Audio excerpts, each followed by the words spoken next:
നാരദൻ. നാരദൻ എന്ന് പറഞ്ഞാൽ സർവ്വവ്യാപിയാണെന്നാണല്ലോ. അതൊക്കെ ഒരു കാലം. ഇപ്പോൾ എല്ലാം ദല്ലാളാണ്. ആള് സർവ്വവ്യാപി മാത്രമല്ല, സർവകാര്യപ്രാപ്തനുമാണ്. എവിടെ നോക്കിയാലും അദ്ദേഹമുണ്ട്. തൂണിലും തുരുമ്പിലുമെല്ലാം, പല രൂപത്തിൽ, പല ഭാവത്തിൽ. ദല്ലാൾ, ഇടനിലക്കാരൻ, കൺസൾട്ടൻ്റ്, വിശേഷണങ്ങൾ പലതാണ്. ഏത് രാവണൻ കോട്ടയിലും ചെന്ന് കയറാം. ഏത് ദേവേന്ദ്രനെയും എപ്പോൾ വേണമെങ്കിലും കാണാം. അംബാനിയാവട്ടെ, അനിൽ ആൻ്റണി ആവട്ടെ, അതൊന്നും വിഷയമല്ല. VS അച്യുതാനന്ദൻ മുതൽ തിരുവഞ്ചൂർ രാധാകൃഷ്ണൻ വരെ അപ്പോയിൻമെൻ്റ് കൊടുക്കും. BJP കേരള പ്രഭാരി പ്രകാശ് ജാവദേക്കറുടെ ഒപ്പം സഞ്ചരിക്കാം. LDF കൺവീനർ EP ജയരാജൻ വരെ ആദര സൂചകമായി വീട്ടിലെത്തും. സത്യത്തിൽ ആരാണ് മഹാനുഭാവൻ അങ്ങ്? എന്തൊക്കെ മനോഹരമായ കാര്യങ്ങളിലാണ് അങ്ങ് ഇടപെടുന്നത്. സർക്കാരിൻ്റെ ഡാറ്റാ സെൻറ്റർ അംബാനിയുടെ കയ്യിലെത്തിയില്ലേ?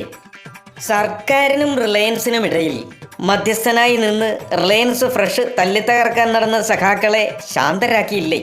വിഴിഞ്ഞത്തേക്ക് അദാനിക്ക് റെഡ് കാർപ്പറ്റ്. ആ പദ്ധതി എതിർത്തവരുടെ ഫ്യൂസല്ലേ ഊരിയത്? പ്രചോദനമാണ് ദല്ലാൾ താങ്കൾ, പ്രചോദനം. ഉൾപാർട്ടി കലാപത്തിന് മുതൽ ഉഭയകക്ഷി കലാപത്തിന് വരെ അങ്ങയുടെ സാന്നിധ്യം നിർബന്ധമാണ്. അതിന് ലാവ്ലിൻ കേസായാലും സോളാർ കേസായാലും. CBI സ്റ്റാൻഡിംഗ് കൗൺസിൽ നിയമനമാണല്ലോ പത്തനംതിട്ടയിൽ ഇപ്പോൾ കുടം തുറന്ന് പുറത്തിറങ്ങിയിരിക്കുന്നത്. താങ്കളെ അറിയുന്നവർക്ക് അതൊക്കെ എന്ത്? നിയമന കാര്യത്തിൽ മാത്രമല്ലല്ലോ, നിയമനം തടയുന്നതിലും വൈഭവമുണ്ടെന്നല്ലേ മീഡിയകളൊക്കെ പാടി നടക്കുന്നത്. പുൽക്കൊടി തുമ്പിനെ വരെ പാറ്റേൺ ടാങ്ക് ആക്കാനാകുന്നവൻ്റെ കളിയല്ലേ കളി. അതൊരു വെറും കളിയല്ലല്ലോ, കത്തും രേഖയും വെച്ചല്ലേ കളി. ജഡ്ജി നിയമനത്തിനെതിരെ മറ്റുള്ളവരുടെ പേരിൽ ഉണ്ടാക്കിയ വ്യാജക്കത്തായാലും സോളാർ പീഡനത്തിലെ വിവാദ കത്തായാലും കാര്യം ഒന്ന് തന്നെ.